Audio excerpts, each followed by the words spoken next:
In the headlines, an autopsy done on the body of 17-year-old Harish Singh found that he died of brain hemorrhage from a beating to the head. President Irfan Ali visits the families of the slain West Coast Berbice teenagers and vows to bring their killers to justice. Valda Lawrence, Keith Lowenfield and Claremont Mingo back in court again. Not a waste of taxpayers' money and my time. Teaching to commence on TV and radio online from Monday. A growing list of volunteers are cleaning up the seawalls and beyond. And in sports, Simmons and Bravo lead rampant Night Riders to fourth Hero CPL title. With the news, I'm Neil Marks. We're glad you could join us. A post-mortem examination conducted on 17-year-old Harish Singh found that he died from brain hemorrhage and blunt trauma to the head, compounded by compression injuries to the neck. Police headquarters in a statement noted that the autopsy was conducted by Dr. Nihal Singh, the government pathologist, at the Memorial Gardens Funeral Home and Crematorium, Le Repentir, Georgetown. Singh of No. 3 Village, West Coast Berbice, was found in a bloodied state on Wednesday in the back dam, hours after he left home on his motorcycle to transport water for his relatives who were working on their farm. He was found unconscious by his 12-year-old brother while his motorcycle was found torched. His relatives remain in shock as he was the sole breadwinner for his grandparents and two younger siblings. The young man and two siblings lived with their grandparents after their father died and their mother disappeared several years ago. The newsroom understands that Harish's grandfather and two of his uncles were arrested in relation to the murder of the Henry teens. No one has been arrested for Singh's murder. Guyana's Chief Elections Officer Keith Lowenfield made yet another appearance at the Georgetown Magistrates Court on Friday with hopes to move ahead with the electoral fraud case against him. But after waiting for over a month, the case has been further delayed as the prosecution has been given more time to file statements. Kurt Campbell reports. The case against the Chief Elections Officer, Keith Lowenfield, was put off in the Georgetown Magistrates Court Friday as a representative from the Director of Public Prosecutions, DPP, did not show up in court. The parties were given until October 9 to get all their files and statements in. Once that is done, the trial is likely to proceed commencing October 26, 2020. Lowenfield's attorney, Senior Counsel Neil Boston, said 3 statements were filed on Friday by attorney-at-law Glenn Hanneman. He filed 3 sets of statements. One in relation to the charge private criminal by Kanai and 2 in relation to the private criminal by Murian. He has asked that it should be put down for 1 month to give him a further opportunity to file further statements. We have suggested to the court we can't go on like this indefinitely. If this is going to be the conduct, discharge Lowenfield. So we agree that a start-up date for trial will be the 26th of October in relation to Morian charges and the 27th of October in relation to the charge brought by Kanai. So they have until the 9th of October to file the further disclosure statements to the court. And then we have from there on another 16 and 17 days to roll on with the trial. Boston was adamant that there is no case against his client and said he will be seeking a dismissal of the case. I think as of today, they do not have the evidence to establish the charges that were filed against Lowenfield. He said today he has 110 statements that he's filing today.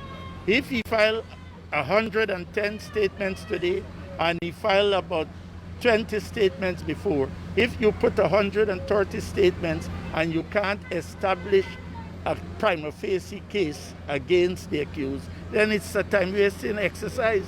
These charges are instituted indictably, so we can ask for these charges for him to be discharged, and that is what I invite the court. If they can't proceed, you must discharge Lowenfield, and if they are ready down the road and they think they have the evidence, they can reactivate it. On August 14, the case filed against Lowenfield was postponed until August 24, 2020, as lawyers were then awaiting a decision from the DPP on whether she will agree with submissions made by counsel to drop the charges against him. Another of Lowenfield's lawyer, Nigel Hughes, had written to the DPP asking for the private criminal charges to be dropped in accordance with the same courtesies extended to the chairperson of the Guyana Elections Commission, Justice Retired Claudette Singh. The charges against Lowenfield were filed on June 30 by People's Progressive Party member Desmond Morian and member of the New Movement Daniel Josh Kanai relating to fraud, misconduct in office, and breach of the public's trust by providing results of the March 2nd election which he knows to be false. Lowenfield first appeared in court in July 24, where he was granted $450,000 bail, $150,000 bail on each charge. In the charges filed against the CEO, it is alleged that between March 5, 2020 and June 23, 2020, Lowenfield conspired with persons unknown to commit a common law fraud, to wit, by presenting the Guyana Elections Commission the tables attached to his elections report dated the 14th day of March 2020, accurately reflecting the true results of the said election in order to materially alter the results of the said election with intent to defraud, knowing the tabulation to be false. Kurt Campbell, Newsroom. President Irfan Ali on Friday met with the families of the West Coast Berbice slain teens Isaiah and Joel Henry and Harish Singh at their homes to personally express his condolences and to assure them of his government's support in bringing the perpetrators to justice. The head of state assured the relatives that no stone will be left unturned to ensure that those responsible for the acts are brought to justice. During his visit with each of the families, the president also pledged to work tirelessly to ensure that the resolution of the investigation is given the highest priority. He also used the opportunity to urge all residents to work with the members of the Guyana Police Force and the Guyana Defence Force to restore peace and stability. The president urged the communities to come together and not allow themselves to be divided. Meanwhile, the aggrieved relatives all expressed their hope that justice will be served swiftly and that all leads will be pursued. They expressed too their appreciation for the president's visit and his commitment to ensuring that all steps are taken towards achieving justice for the boys. President Ali also met with the family of Pritipal Hargabin from Bat Settlement, who was also killed, to offer his support and condolences. 4 of the 7 suspects who were arrested in connection with the murders of 18-year-old Joel Henry and 16-year-old Isaiah Henry were released on bail Thursday after the stipulated 72 hours to keep them in custody expired. Assistant Commissioner of Police and Public Relations Officer Royston Andrews Jr. told reporters that the 4 suspects are required to report to the police station as the probe continues. The brutal murders of the 2 teenagers sent shockwaves throughout the country and resulted in major protests on the west coast of Berbice following the discovery of the battered and mutilated bodies of the 2 cousins who resided at No. 3 Village. Their bodies were found in Cotton Tree after they left home on Saturday to pick coconuts in the bag dam. The joint conspiracy to commit fraud charge against District 4 Returning Officer Claremont Mingo and Chairwoman of the People's National Congress, Valda Lawrence, was again called at the Georgetown Magistrates Court on Friday. This time, the charge was read to Mingo, who is also facing 6 additional charges related to electoral fraud. Returning officer of Region 4, Claremont Mingo, was Friday slapped with another charge related to electoral fraud of the March 2, 2020 elections. The charge of conspiracy to commit fraud was read to him by Magistrate Faith Magusti. He was not required to plead to the charge since it was indictable, but he joins Chairwoman of the People's National Congress Reform, Valda Lawrence, on the charge. Mingo, who's already on $600,000 bail for 4 other charges related to electoral fraud, was released on self-bail. The case was, however, adjourned to November 16, 2020 to allow the prosecution time to complete the filing of the statements. Lawrence, who also appeared in court, told reporters the prosecution asked for more time to gather their evidence and her attorneys asked the court for a lengthy period so that the case can be dealt with when it is called again. Not a waste of taxpayers' money and my time. The prosecutors are not ready. They claim that they have several other pieces of evidence which they're putting together, etc. And so we have been asked to come back on the 16th of November. The 16th of November. My lawyer has argued that they set a longer date so that the prosecutor will have the time to gather all of the evidence so that when we come back, he can present those pieces of evidence to the court so we can move on with this matter. Just to paraphrase, there's an allegation that I presented Mr. Mingo with a document. And there's a witness to that? Well, I hope so. On August 24, Lawrence was placed on $100,000 bail in relation to a private criminal charge filed against her for the fraudulent elections declaration of March 5. The charge was filed against her and Mingo since their signatures were both on the declaration. A national vote recount found that the numbers were inflated in favor of the collation. The charge was filed by PPP member and current Minister of Culture, Youth and Sport Charles Ramson Jr. on March 16. Ramson is represented by attorney Ben Hanneman. When the newsroom returns, teaching to commence on TV, radio and online from Monday, and Guyana records more COVID-19 deaths. Welcome back. You're watching the newsroom. The Ministry of Education on Friday said that students from across the nursery to tertiary levels will be engaged in learning from next Monday through a blended, multifaceted approach. As Kurt Campbell reports, this will be via TV, radio and online. Minister of Education Priya Manichan on Friday said that teaching activities will begin on September 14 and will run indefinitely until the Education Ministry receives clearance from the relevant authorities to move students back to the classrooms. Manichan said the approach will see teaching taking place online on the Learning Channel via the state radio and print material. It will also be done based on connectivity and teacher availability. Some $300 million has been set aside in the National 2020 budget for these blended learning options. We expect the teaching service to be fully on board with this program. I am very pleased to say that most teachers have done this themselves. They have innovated. They have tried to engage their students, even as they themselves try to learn this new way of engagement. And that's why we thought training was really important. But our teachers have, for the most part, stepped up. I know there are some people, like in any other large group of persons, you'll have some delinquents, so we have some of that. But for the most part, I have to say I'm very pleased with the effort that the teachers have put in so far. Manichan said already the ministry has developed curriculum content for delivery on the Learning Channel and print material to be disseminated to students. The minister explained that nursery level students will receive home-based kits which will be delivered within 6 weeks, but until then they will receive worksheets and workbooks to use at home. Additionally, from 8 a.m. to 10 a.m. daily, there will be programming for nursery-aged children on the Learning Channel. Primary and secondary level students will be exposed to learning in the 4 core subjects: maths, social studies, science, and English. Each nursery child will have 4 core textbooks to accompany teaching in these areas. Manichan explained that over the weekend a timetable will be released for all teaching activities on the Learning Channel. Meanwhile, the technical vocational education training TVET students will be engaged online along with all courses being taught at the University of Guyana. Special education needs students will be engaged online or through print material and worksheets. The Cyril Potter College of Education will continue to deliver classes online or through print material. Teachers, parents, students. This is not a normal time. We're in a pandemic. I don't want to mentally fatigue anyone with what that means, but it is an abnormal time. It is an imperfect time.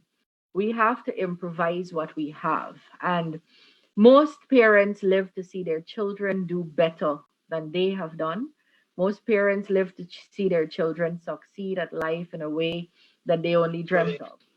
This is how we can help them in this time to stay normal, to stay engaged, to keep thinking. The minister gave no timetable for the reopening of schools but advised that currently the ministry is putting in place safety infrastructure for when that time comes. Kurt Campbell, Newsroom. 2 more persons died from COVID-19 on Thursday, hours after the Ministry of Health recorded its 49 deaths. The overall death toll, therefore, stands at 51. The Ministry of Health revealed that the 50th patient was a 32-year-old man from Region 4. He died while receiving care at a medical facility at around 4 in the afternoon. The ministry did not reveal any information on the death of the 51st patient on the basis that officials were still trying to contact his family. This patient's death was recorded at around 6 in the evening. Guyana continues to see a rapid increase in COVID-19 cases and deaths since the month of August. A total of 47 new cases were recorded on Thursday, bringing the total number of recorded positive cases in the country to 1,750.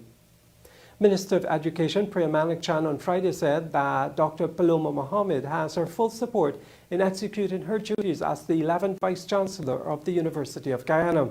The Education Minister was at the time responding to a question on the government's position on the appointment of Dr. Mohammed, incidentally the first female Vice-Chancellor of the university. Dr. Mohammed is in place. She has my full support. She is going to enjoy that support so that together we can align UG's priorities and delivery of education with what the country needs and the government's vision is for the country. I believe, though, that your question may be deriving from public soundings about various happenings at UG.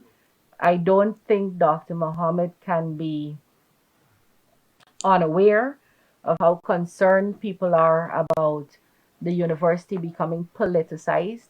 And I expect that she's going to take that into consideration moving forward. Dr. Mohammed was named Vice-Chancellor of the university back in June, becoming the first woman to hold the post in the 57-year history of the university. Professor Mohammed succeeds Professor Ivlog Griffith, who withdrew his request to renew his contract, which ended on June 14, 2019. Subsequently, a transitional management team led by Professor Mohammed Martin had been running the university. Still ahead on the newsroom, a growing list of volunteers are cleaning up the seawalls and beyond. Thank you for staying with us. This is the newsroom. A homeless Carl Melville started a solo caretaking endeavor for his new home at the Georgetown seawall in July. His work has inspired many to come on board in a beautification project, which prompted an environmental group, Seawalls and Beyond. Their aim is to keep the area clean and hope citizens desist from littering. The newsroom's Akeem Green visited a cleanup exercise and got more insights on the project.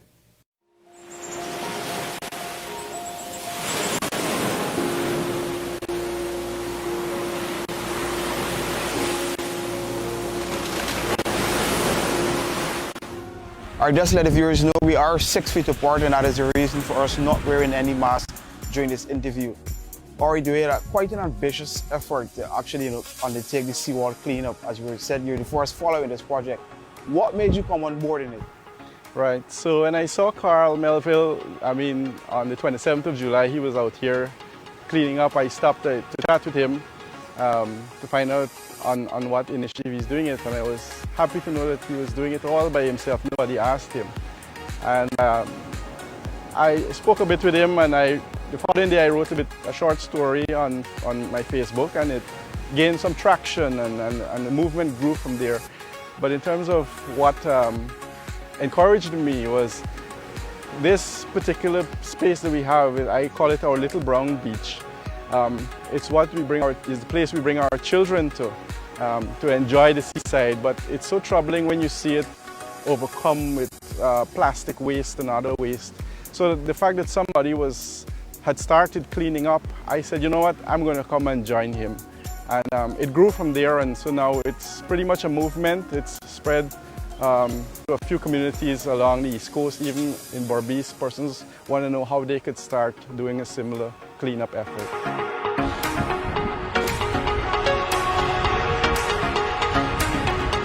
This isn't the first one of these drives. There are many in the past that were started and I think withered in the end.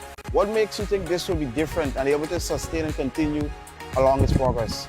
I believe we are going to get support from those who are empowered and those that have the machinery behind them. For example, we have been able to engage with Madam First Lady, and she has promised to push for this project to continue, because she has part of her portfolio, National Beautification Project, something that comes under scenic conservation. Others have done this before, yes, and we're grateful and happy that they did. For example, Nicholas Young under GIVE, which is the Guyana International Volunteers Effort, they did this for 3.5 years until the numbers of volunteers started to dwindle. We hope to learn a lot from him. We've been talking with him to understand what are some of the challenges so that we can overcome those when the time comes. In the middle of COVID, we are very mindful of too many persons gathering in one location. We always try to make sure that everybody is masked and we observe social distancing and so on. Safety in terms of health is, of course, first and foremost important.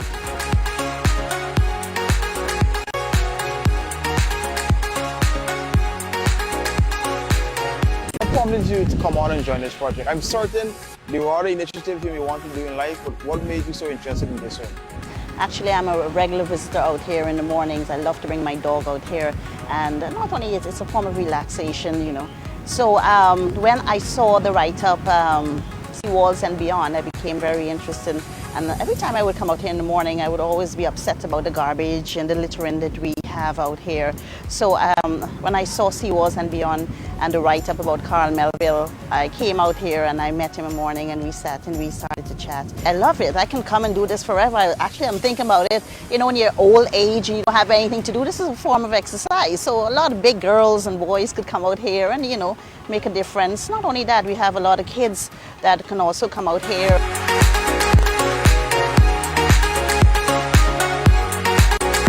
What would your message to those at home be about the fact that if they can desist from littering, I guess your jobs here would be much easier? It simply starts at home. You know, it's the upbringing that we have, and you can take care of your environment. And even your car, you can have little garbage bags, and not forgetting the schools. We need to bring this into the schools and do campaigns in schools, clean up the schools, clean up your areas, your environments. We can make a big difference, and it simply starts with you, and it simply starts with the parenting and upbringing of our kids, and we can move forward with that as we grow into our adulthood.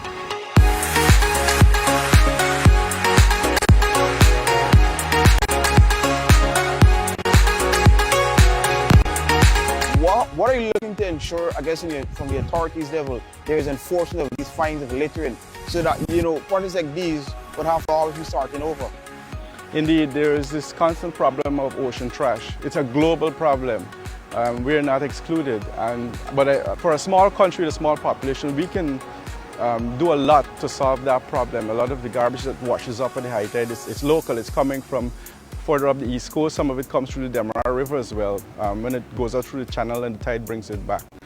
We would like to see our maritime authorities and our fisheries department engage with all the stakeholders involved so that we can solve this problem of ocean trash. Our NDCs, for example, need to do more so that waste collection systems can be in place so that citizens don't have to be dumping trash into waterways, which all eventually ends up into the ocean. So there's a lot to do. We actually have a 10-point plan that we plan to present today actually to our First Lady because we understand, we've been on the ground for over a month, we understand the situation, and we believe that our 10-point plan identifies key areas that need to be addressed beyond cleanup campaigns. The ultimate goal you want to achieve in this project? Our country is a beautiful country.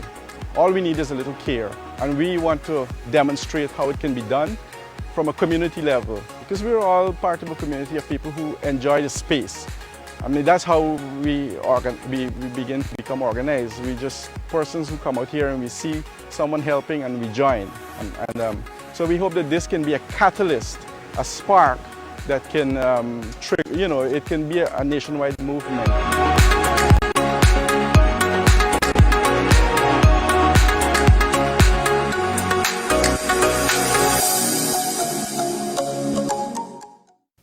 Up next is the financial weather and bridge reports along with sports.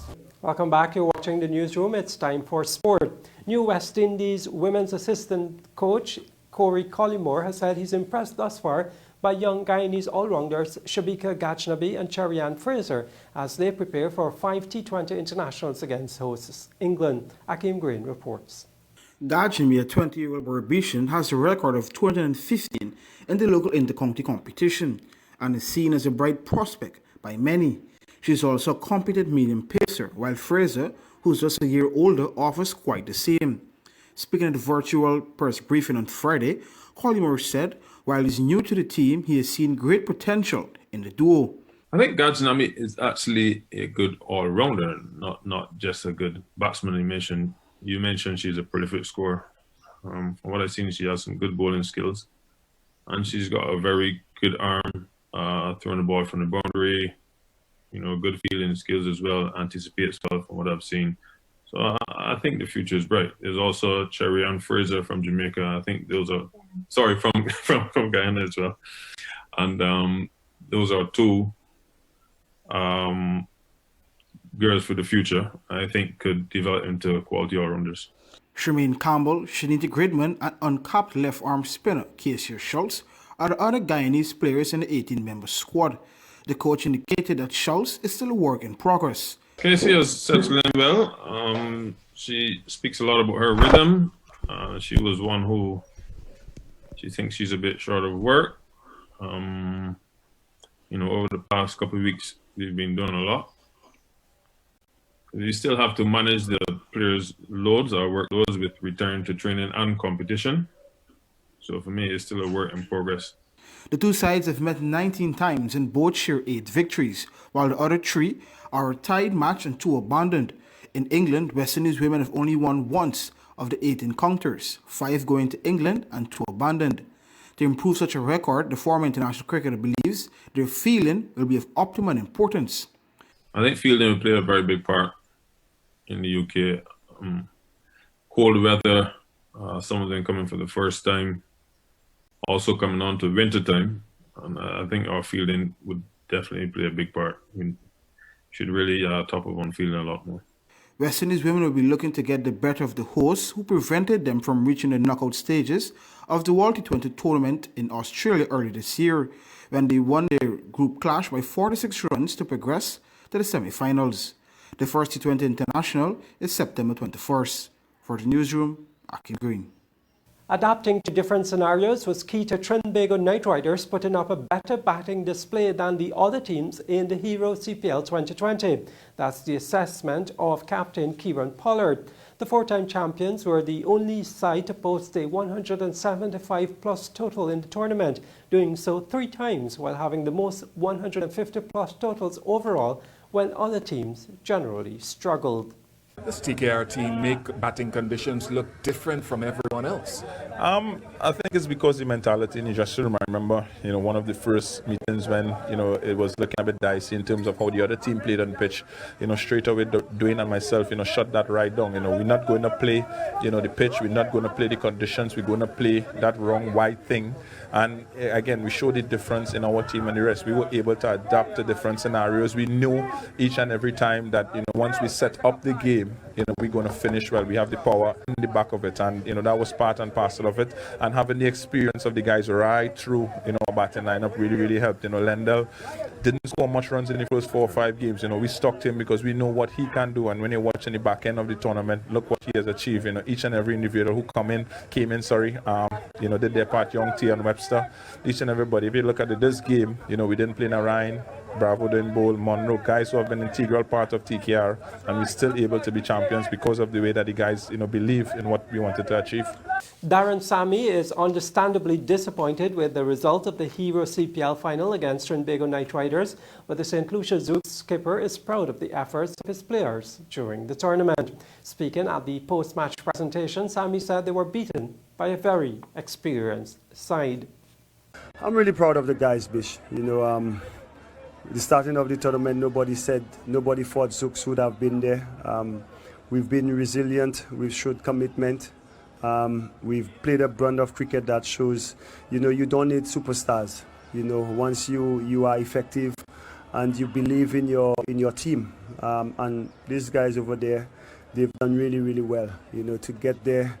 For 8 years we've been trying. To get to the finals. 4 other teams wish they could have been here.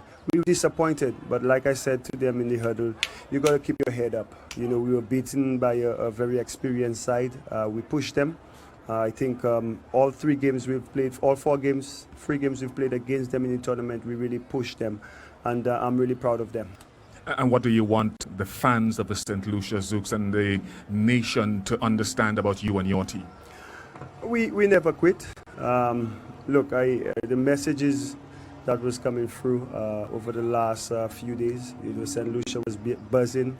The fans, the Prime Minister, the whole nation was behind us. We're very disappointed, but now we've shown that if we play a brand of cricket, we could get results. Meanwhile, the Guyana Amazon Warriors rookie all-rounder Kevin Sinclair made a huge impression on the tournament, copying the Best Celebration Award for the 2020 Hero CPL. Sinclair's somersault after taking a wicket was voted the best celebration of the 4-week-long tournament as he set the competition alight in his first season.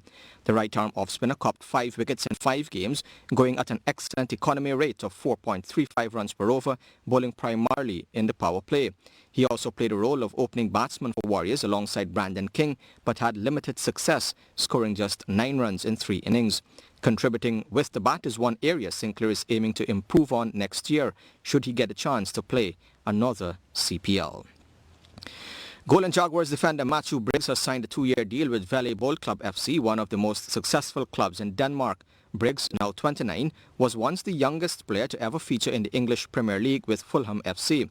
This latest deal will now see him compete in the Danish Superliga, the top pro league in Denmark.